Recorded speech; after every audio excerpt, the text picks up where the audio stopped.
I had a double mastectomy on November 6th. I was initially told that I only needed to have my right breast removed as my left one was healthy, but I decided to go ahead and have both of them removed. When I see people with breast cancer, there's different types of reactions that people have to it.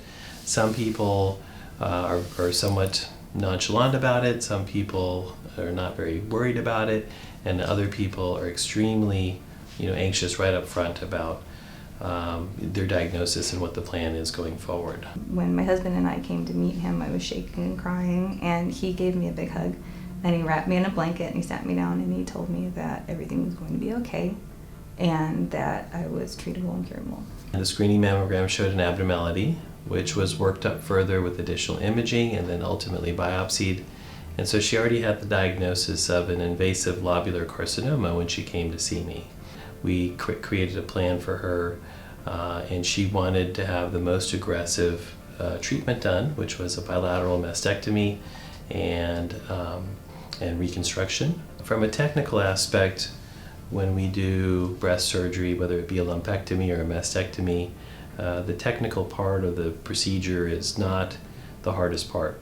The hardest part is the discussions you have before surgery, the discussions you have during the operative day, the discussions you have after surgery. Dr. Choudhry is extremely personable and kind, and I knew when he was speaking to me that he was speaking directly to me and not from just my biopsy results. He cared about me as a whole person.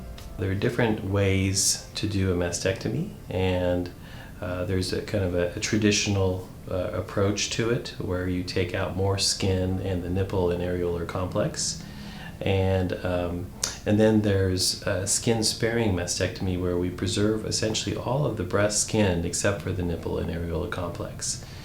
The successful part of it was that we got all of her cancer out, and one of the good positives that came out of the final pathology and the staging was that she did not have any involved lymph nodes. She was essentially an early stage cancer, and in essence we were able to still catch this at an early stage before it became more advanced and potentially spread throughout her body. I love Dr. Choudhry and Nurse Catalina. They've always been available to us and have answered our texts and calls anytime we've had a concern. I have and will continue to recommend North Star surgery to friends and family.